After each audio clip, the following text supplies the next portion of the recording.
Nesta semana, o Diário do Noroeste recebeu o prefeito de Paranavaí, Carlos Henrique Rossato Gomes, o Caíque. Ele falou das conquistas de 2022, avaliou o cenário político e fez indicações do que vem por aí em 2023. Você confere a seguir os principais trechos da entrevista. Curta, compartilhe e veja mais detalhes na edição impressa deste sábado. Prefeito, eu quero começar perguntando então qual foi a principal conquista deste ano em Paranavaí. Seja muito bem-vindo ao Diário do Noroeste. Para a cidade, a maior conquista acho que foi a eleição do deputado Tião Medeiros, né? Então, acho que envolve muito mais do que a gestão da prefeitura, né? Então, acho que a maior conquista de Paranavaí, da cidade, foi a eleição do Tião Medeiros para deputado federal, uma vez que há mais de 30 anos, né? Acho que 36 anos, nós não tínhamos um deputado federal eleito. Isso mostra, né, uma maturidade política da cidade e uma força, né? Então, acho que Paranavaí entra aí no radar, né, da política nacional novamente. Que implicações tem para Paranavaí essa eleição do deputado? É muito mais fácil acessos, né, a programas federais, porque além, óbvio, né, que a gente tem a questão das emendas impositivas e tudo mais, né, que são os recursos que o deputado federal pode indicar para as cidades, mas, né, essa articulação com o governo federal é muito mais próxima, né? Porque aí você tem um braço em Brasília representando a nossa cidade, claro, não só a Paranavaí, mas a região noroeste toda. Mas a gente tem que entender, né, e aí não é loucura nenhuma pensar nisso, o Tião é de Paranavaí, né? E da votação dele, né, dos quase 110 mil votos, né, praticamente 30% foi em Paranavaí, né? Então, 1/3 dos votos, né, praticamente foram daqui. Então, vamos dizer assim, a carga, né, de responsabilidade com Paranavaí é muito grande. Eu queria destacar aqui que o grupo político do qual você faz parte teve resultados importantes aí nos últimos 6, 8 anos, né? Com o Tião, com as suas 2 eleições, enfim. Eu queria saber que avaliação é possível fazer diante dessa consolidação desse grupo. Essa eleição ela foi, vamos dizer assim, uma eleição de extremos. Mostrou um fortalecimento do nosso grupo político, se a gente colocar, né, como você mesmo disse, as últimas eleições, né? Vamos lá, desde 2014, se eu não me engano, né? 14 foi o Tião, eleito deputado estadual. Eu ainda nem sonhava em ser candidato a nada, então isso a gente tem que deixar bem consignado, que foi um mérito, vamos dizer assim, praticamente individual do Tião. Claro que ele depende dos votos, mas é o que a gente tem que deixar bem claro, que ele desbravou a mata, né? Ele foi no peito, com um facãozão lá na frente, abrindo a mata, e a gente pegou o caminho, pelo menos o trilho já feito. Então, vamos dizer assim, quem abriu a picada foi o Tião. Aí sim, ele me convidou para ser o candidato, né, do grupo que ele estava montando. Acabamos que fomos eleitos, ele foi reeleito, e aí o grupo adversário claro, perderam em 2016, né, na eleição majoritária. Depois veio o Tião novamente, se elegeu, o adversário, o deputado estadual, né, que era do outro grupo, perdeu. Viemos para a reeleição, praticamente, pelo que eu me lembro, o pessoal dizendo, né, praticamente todos os ex-prefeitos contrários, né, à nossa candidatura, apoiando o adversário. Nós vencemos com a maior votação da história, com o apoio do deputado Tião. Fomos consolidando e crescendo cada vez mais. E essa última eleição, em que o Tião, né, se consagrou deputado federal com quase 70% dos votos em Paranavaí, e o Dr. Leônidas fazendo praticamente o dobro dos votos do que o candidato adversário. A partir do ano que vem, começa a mirar a próxima eleição e o assunto vai ser o meu sucessor. Isso é inevitável. E o nosso grupo, acredito que vem muito forte para isso. E já tem nome, prefeito, para a sucessão? Sim, nós temos dentro do nosso grupo, né, qualquer um pode ser candidato. É óbvio que a gente tem, vamos dizer assim, três virtuais candidatos. Eu acho até arriscado falar isso, mas a gente tem que falar, porque se for pegar esse período, né, em 2000, a minha eleição, a primeira foi em 2016, se você pegasse lá 2015, por exemplo, o meu nome nem aparecia como candidato em 2015, eu fui aparecer lá em 2016. Então, É óbvio que ainda é prematuro a gente fechar qualquer resultado, mas é óbvio que os 3 nomes que a gente trabalha hoje são, obviamente, o Dr. Leônidas, pela votação expressiva que ele fez, né? Infelizmente já foram anunciados os secretários do Ratinho, né? Então ele como suplente não vai assumir, pelo menos nesse momento. Temos o Pedro Baraldi, naturalmente por ser o vice, e o Luiz Paulo por ter sido meu líder, né? E ter assumido um certo destaque na Câmara, inclusive agora vai ser o presidente para o próximo biênio. Então nós temos esses 3 nomes. Prefeito, vamos falar um pouquinho de obras. Eu queria que você falasse primeiramente sobre as ruas Guaporé e a Rio Grande do Sul, como é que estão essas obras e qual é a importância delas para a infraestrutura, para transporte, enfim. Paranavaí, acho que eu já falei isso aqui, os bairros, né? Eles são, de certa forma, construídos como apêndices da cidade. Então você tem o eixo central, vamos colocar aqui principalmente a Tancredo Neves, que ela faz um contorno norte. Você tem a Heitor, que divide a cidade praticamente ao meio. E você teria ali a Amador Aguiar, né, que seria um contorno sul que a gente pretende pavimentar, entrando ali no Parque de Exposições, saindo ali no fundo do Jardim IP. Mas você vê que partindo dessas vias, você tem bairros, né, que são construídos como apêndices. Então você pega a Tancredo Neves, você tem a Guaporé e você tem o Morumbi como um apêndice. Você tem a Tequinha, você tem o Oásis como outro apêndice. Está aqui o médico para explicar o que é apêndice depois, né? Então você tem Aguerino Pomim e você tem Monte Cris como outro. Você não tem ligações entre esses bairros, né? Eles são pontas, como, né, os dedos. Então eles não têm ligação entre si. Então essas ligações são importantes, né? Como a Rio Grande do Sul, vão dar mais fluxo para esses bairros, né? Como uma veia, né? Você tem uma veia pequena, um capilar. Quando você dá uma outra, duplica ou aumenta, você tem mais fluxo, né? E, cara, é incrível esse paralelo, mas a cidade é como ser humano. Então, se você irrigar melhor aquela área, ela vai desenvolver melhor. Então, sem dúvida nenhuma, é o que vai acontecer com o Morumbi, né, e com o Oásis. Agora, o que a gente está fazendo, além da Guaporé, que já está em fase final, falta agora, tem um prazo para a Copel retirar uns postes que tem ali e tal. Foi até uma mudança que eu sugeri, né? Graças a Deus eles acataram. Então, acredito que dentro de pouco tempo já vai estar inaugurado. Pronto, a Rio Grande do Sul saiu da parte mais difícil, que era a parte de canais. Agora o que a gente tem ali para abril, acredito que a gente vai licitar a Avenida Beira da Mata, que é uma ligação entre a Tequinha, ou melhor, Aguerino Pomim até Rio Grande do Sul, fazendo essa ligação entre os apêndices. Então você pensa ligando um dedo no outro. Então, né, você vai ter essa ligação entre os bairros, porque para o cara sair, por exemplo, do Oásis para ir no Monte Cristo, o que ele tem que fazer? Ele sai do bairro, pega a Tancredo, você vai poder fazer por dentro, que é o que está acontecendo hoje com a 16, que a gente pavimentou, ligando o Morumbi ao Oásis. São obras, vamos dizer assim, muito simples tecnicamente, mas que mudam toda uma realidade. Então, o que a gente está fazendo é essas ligações entre os apêndices, vamos colocar assim. Então, colocaria como obras estruturantes, né? Como você falou, a Guaporé, que está em vias de finalização, a Rio Grande do Sul, que até o final do ano que vem vai estar pronta, a Beira da Mata, que deve licitar o ano que vem, que vai ser uma baita de uma obra, que vai ter um parque linear gigante. Terminamos as conversas com os proprietários dos imóveis desapropriados ontem, né? Então tá tudo certo, uma obra de 8 milhões de reais, né? Mas, veja só, de passivos históricos, o IBC está em obras, uma obra de 2 anos, então eu acredito que eu nem entregue dentro do meu mandato. O teatro, já começou a obra. Creche dos novos conjuntos, né, o CEMEI, então já está em obras, não lembro exatamente qual a porcentagem que está, e várias pavimentações nesse sentido. Você tem lá no fundo do IBC uma que liga, se eu não me engano, Jardim Imperial à Moradia Santos Dumont. Você tem a Rua da Caçava, lá no fundo da Vila Operária. Você tem...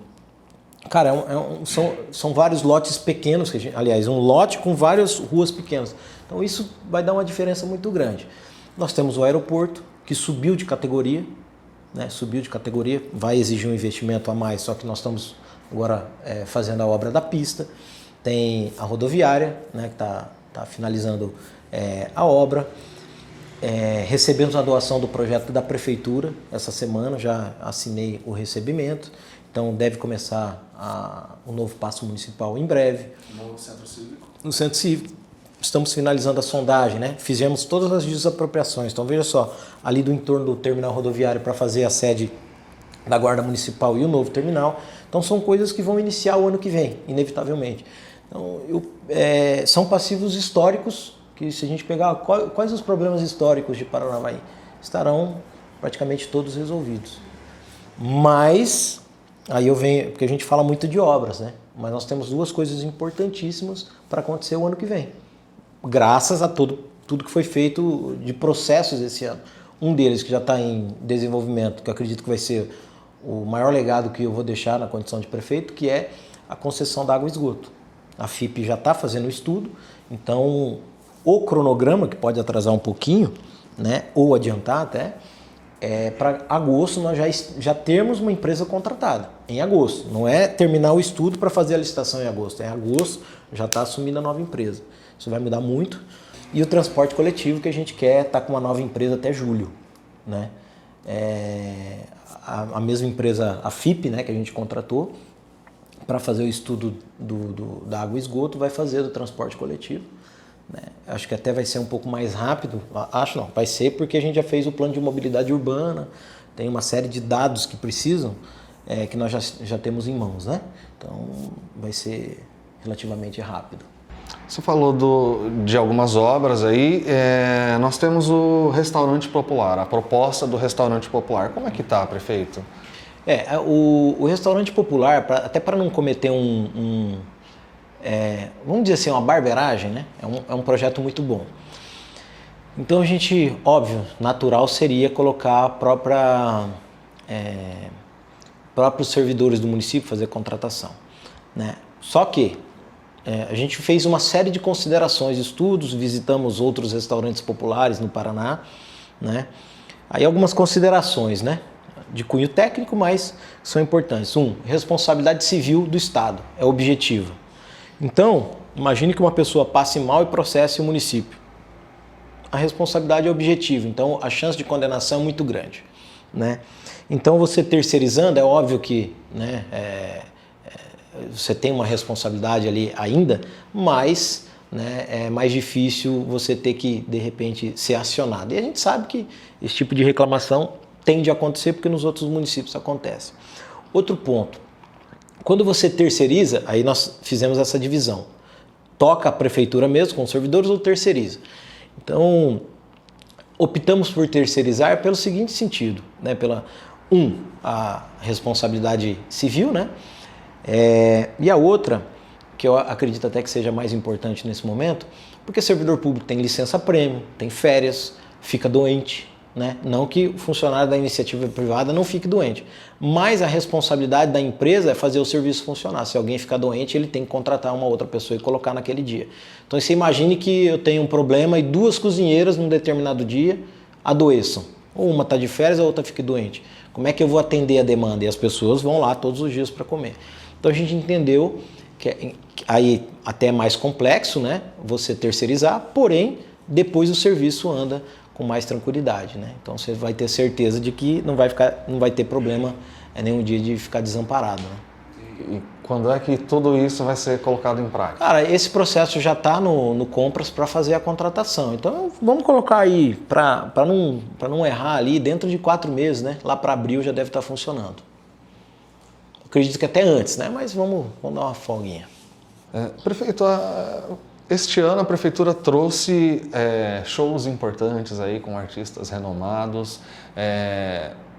Você já falou um pouquinho disso, mas essa questão de programação de Natal, de festival de aniversário, enfim, foi uma programação extensa, com decoração diferente. Eu queria saber qual foi o investimento disso tudo e qual que é a importância disso para o município. Eu não vou saber exatamente, mas eu acredito que em torno de R$2 milhões todo o aparato ali, porque a iluminação, mais os shows, talvez possa passar um pouquinho. Mas se você considerar, que é aquela coisa, né? Por exemplo, nós estamos aqui num jornal, né? com certeza as pessoas anunciam no jornal porque querem um retorno, enxergam um retorno de investimento, né? É que a gente fala de propaganda, de marketing, por isso que as pessoas investem em vitrine, investem em fachada, né? Por isso que as pessoas fazem prédios bonitos. Às vezes você vai num advogado que está num prédio modesto e o outro que está num prédio grande, às vezes você escolhe, bom, eu vou naquele ali porque ele é mais, vamos colocar assim, né? Mais bem sucedido do que o outro e tal. Então é óbvio que é uma questão de investir na cidade, de marketing, você embelezar a cidade para atrair investimentos. E a gente acredita que deu certo. Basta ver a movimentação, né, que ocorreu nesse final de ano. Eu fui inclusive estava indo na Vila Viking, passei no barzinho da esquina ali da Gabriel Esperidião, né, que na verdade quando atravessa a Tancredo já vira Souza Naves, né, Souza Naves com a Tancredo Neves, na frente do Posto União. Conversei com o senhor lá, ele falou, cara, foi a melhor venda da história do meu empreendimento. Quando teve o show do Angra lá, por exemplo. Então você pega o pessoal que está ali no Parque Ouro Branco, fui comprar uns churros para minha filha. O cara não quis cobrar. Falou, não, você é doido, olha quanto que eu estou vendendo no final de ano. Então a gente tem que entender, né? E quando a gente fez o show dos Paralamas a primeira vez, eu disse isso. Não é só a economia formal que a gente quer desenvolver, porque com certeza muitas pessoas deixaram de ir pro Maringá Encantada e ficaram consumindo aqui em Paranavaí, porque o cara ia lá e inevitavelmente gastava lá. Né? Mas principalmente o informal, o cara que vende um churros, o cara que vende um cachorro quente, o cara... Depois do show do Angra, eu fui no Papalanches ali, só tinha gente de fora, eu olhava assim, não conhecia ninguém, só tinha gente de fora. Então quantas pessoas de fora vieram? Então com certeza para a cidade, vamos dizer assim, ó, eu não tenho como mensurar isso, dizer para você que para a prefeitura em termos de imposto retornou 2 milhões. Eu não tenho como afirmar isso. Até acho que sim, mas não tenho como. Só que, para a comunidade, girou muito mais do que 2 milhões na rua. Né? Então, vamos imaginar que a prefeitura pegasse 2 milhões e falasse, vamos distribuir ali no comércio, para o pessoal. Com certeza, esse recurso foi muito bem distribuído. E garantir um final de ano melhor para todo mundo, que a gente sabe que aí tem o cara, principalmente, né, no comércio, né, o cara tem que pagar o 13º, então ele tem que faturar um pouco a mais no final do ano. O cara que tem um lanchinho, ele tem que pagar o 13º do funcionário dele. Então, com certeza, a gente conseguiu dar esse fôlego para muitos empresários aí. Bastou o cara, né, a gente criou o ambiente, bastou o cara saber se aproveitar disso. E tem um aspecto também do entretenimento, da qualidade de vida, diversão, enfim, a gente sabe que o lazer é importante, né? Para a população também, né, prefeito? Então, a gente sempre fala muito de IDH, né? Eu nem lembro qual o índice que agora a ONU está adotando, mas é índice de felicidade, você lembra como é que é? Então hoje eles medem o desenvolvimento per capita, bruto, sei lá como é que é. Então hoje existe um índice que eles calculam que a felicidade, é FIB, isso mesmo, felicidade interna bruta.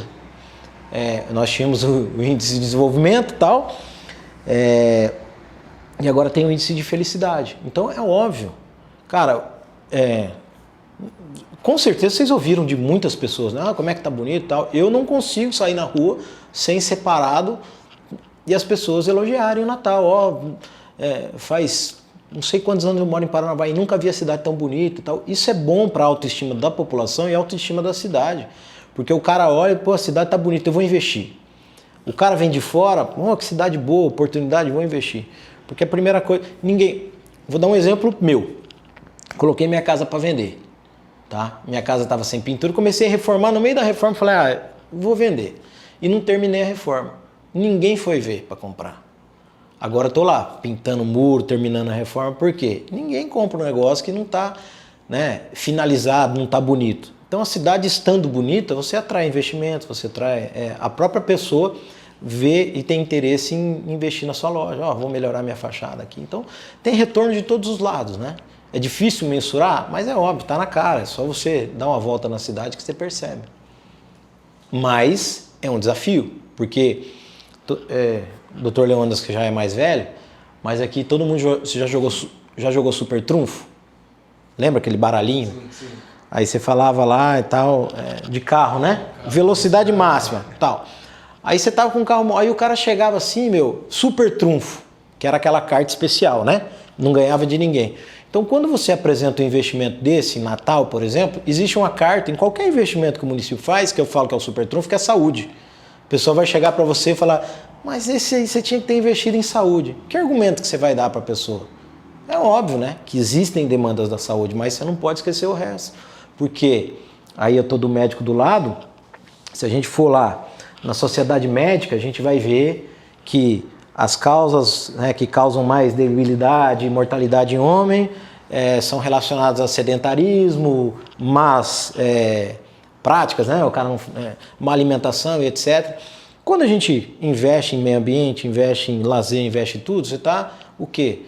Tirando o cara de casa, ele vai lá, tem momentos bons com a família, aí o cara, pô, eu vou vir caminhar nessa praça aqui, tá bom, o cara...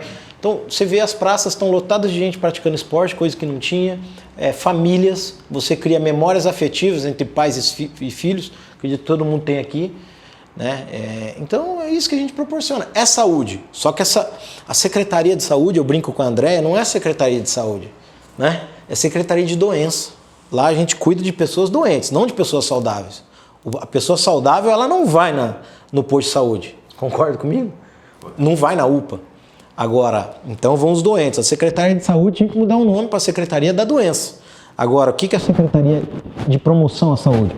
É esporte, é lazer, são festividades, né? Cultura, meio ambiente. Então, tudo isso a gente está cuidando da saúde.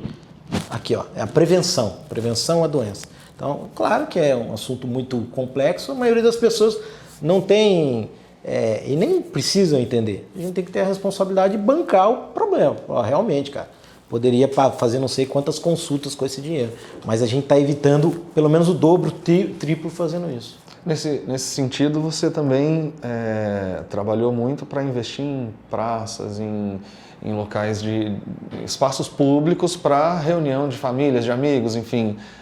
Qual que é a importância disso, então, nesse sentido também, prefeito? Eu dei uma entrevista na véspera da eleição, né, e falei, ó, não precisa de investimento muito grande. Claro que se puder fazer, é melhor. Eu quero um espaço, uma grama com a árvore, para as pessoas estenderem um lençol, uma toalha e fazer piquenique. Aí eu lembro que eu virei motivo de chacota. E hoje é o que acontece, né? Você vai na Praça dos Pioneiros, os caras levam uma caixa de isopor, caixa térmica, tá lá tomando. Cara, isso é importante porque viver em sociedade é isso. E uma das coisas que me dói muito no coração, cara, é quando a gente faz, por exemplo, a gente fez o Parque Ouro Branco lá, o lago. Aí as pessoas, não faz nada no meu bairro, não faz... Cara, a gente não vive em Curitiba, onde para você ir, de repente do bairro que você tiver, para ir lá no Barigui, você vai ter que andar 2 horas. Aqui, qualquer lugar que você tiver da cidade, em 15 minutos você... Então, é importante a gente entender que os bairros eles têm que conviver entre si. Não é porque eu sou do Morumbi que eu não posso conviver quem é da Vila City ou porque eu sou do centro, sabe? Então, assim, a gente não faz espaços públicos para os bairros. A gente faz para a cidade e todo mundo... Eu pego meu filho e vou lá no Parque dos Ipês. Então, eu gosto de fazer esse rodízio, né? Vou na Praça do Avião e a gente cria. Primeiro, porque quando o pai deixa brincando, é assim que acontece. Você deixa o pai brincando, aí você está sentado no banquinho, tem um outro pai ali. Você começa a interagir. É o filho que está interagindo, o cara não quer saber da onde, que bairro que é, que carro que ele tem, quanto que ele tem na conta bancária. Você promove isso. E fora a questão de filho e pai, que vai ter essa memória afetiva. Quantas crianças vão lembrar, quantos adolescentes vão lembrar que foram no show do Michael Jackson com o pai, foram no show do Angra, que foram no show do Queen, que foi no parquinho, que viu a iluminação de Natal, quanto velhinho que de repente ano que vem vai estar morto, mas na verdade a vida acaba, né? O cara foi com o filho, falou, a última lembrança que eu tenho do meu pai foi tal. Isso para mim não tem preço que pague. Então, e assim, e aqui com 2 vereadores para confirmar o que eu estou falando. Basta você ver também os requerimentos da Câmara, né? Requerimentos e indicações. Quando a gente assumiu, era normal chegar lá, quebra-mola, quebra-mola, quebra-mola, quebra-mola. Agora o que é? É parque, parque, parque, porque é o que a população gostou. Então a gente criou, as pessoas entenderam. É que como não tinha, falar bem a verdade, a gente ia malemar a Praça dos Pioneiros, né? Você acabava se conformando com aquilo, mas as pessoas viram que é possível. Possível. O mais difícil, de verdade, é a conservação, que é onde a gente, acho que a comunidade tem que conservar. Alguns lugares conservam, outros não. Prefeito, então, para a gente ir caminhando já para o final, eu queria que você falasse o que a população pode esperar para 2023 da administração municipal. Assim, ó, naturalmente a gente está partindo para a reta final, são 2 anos. Né? É claro que pelo calendário a gente acaba, né, fazendo tudo ano a ano. O nosso planejamento é para 2 anos. Então, assim, nesses últimos 2 anos, é a finalização desses projetos que foram iniciados, né? A gente finalizar a cidade, né, o mandato, sem esses passivos, Buracão da Vila, IBC e tal. Eu não tenho preocupação se eu vou inaugurar ou não dentro do meu mandato, até porque eu não inauguro nada. Mas a gente quer deixar essa cidade sem essa preocupação. Que o próximo prefeito entre e fala, ó, diferentemente do que eu entrei, né, sem contratos vencidos, já quero sentar e deixar tudo certo para o próximo prefeito ter os contratos a vencerem no primeiro ou no segundo ano do próximo mandato, para ele sentar na cadeira, ter um fôlego para... Né? Então, basicamente isso, é a mesma dedicação de sempre, o amor que eu sempre tive pela cidade, que é cada vez maior, porque a gente vai vendo as coisas, é igual o filho, vai crescendo, vai ficando mais bonitinho, né? Parece difícil, mas você vai amando cada vez mais, né? Quando aprende a mandar beijo, quando aprende a falar eu te amo. Então a gente vendo a cidade cada vez mais bonita, crescendo cada vez mais, isso vai aumentando o amor que a gente tem por ela. Então o mesmo compromisso do dia que eu assumi, com a experiência que a gente adquiriu, cada vez menos confusões, né? Você pegar em 2017 era confusão o dia inteiro. Agora eu acho que é uma por mês ou menos. Bem menos, cara. Bem menos. Até porque eu acho que o povo aprendeu o jeito da madeira, né? Mas é isso, cara. Esse comprometimento, a finalização desses projetos que a gente iniciou, mas principalmente, cara, deixar a cidade em ordem para o próximo. Essa é a nossa preocupação. Né? Eu não sou adepto daquele negócio de... Tem gente que fala, vai deixar dinheiro no caixa para o outro gastar, vai não sei o quê, faz as coisas, deixa... Não. Então, assim, deixar a cidade redondinha para que em 2030, que eu faço esse... Embora não estarei prefeito nessa época, eu quero que em 2030 a cidade esteja tinindo, né? Então, esse é o nosso planejamento. Finalizar 24 para que, né, o ferryboat esteja andando, para daí, né, seguir o trilho em 2030 chegar redondinho. É muita coisa, individualmente é muita coisa, mas macro eu acho que é isso. E aí, para a gente concluir, eu queria que você deixasse uma mensagem de ano novo, então, para os nossos leitores, os nossos seguidores e para a população toda de Paranavaí. Não sei se é para todos, né? Mas para uma parte. Seja menos chato, reclame menos, trabalhe mais e faça a sua parte. É isso. Aí as coisas conspiram a favor. Porque tem gente que senta na sombra e acha que o mundo está conspirando porque tudo é contra ele e tal. Se eu fizesse isso na minha vida, provavelmente eu estava pedindo esmola hoje, porque eu queria ser músico, já tô... Enfim, né? Não vem ao caso. Então, assim, tem que se virar, bicho. Veio o problema, erga a cabeça, vai pro soco e resolve. Porque ficar lamentando, ficar reclamando dos outros, ninguém, nem o prefeito, nem o deputado, nem ninguém, aliás, nem Deus vai resolver o problema dele. Se ele não fizer por merecer, se ele ficar sentado choramingando, então, acho que é uma mensagem pastoral. Praticamente um coach. Prefeito, é isso então. Agradeço muito a sua vinda até aqui, essa conversa, a disponibilidade. A gente está sempre de portas abertas aqui para recebê-lo.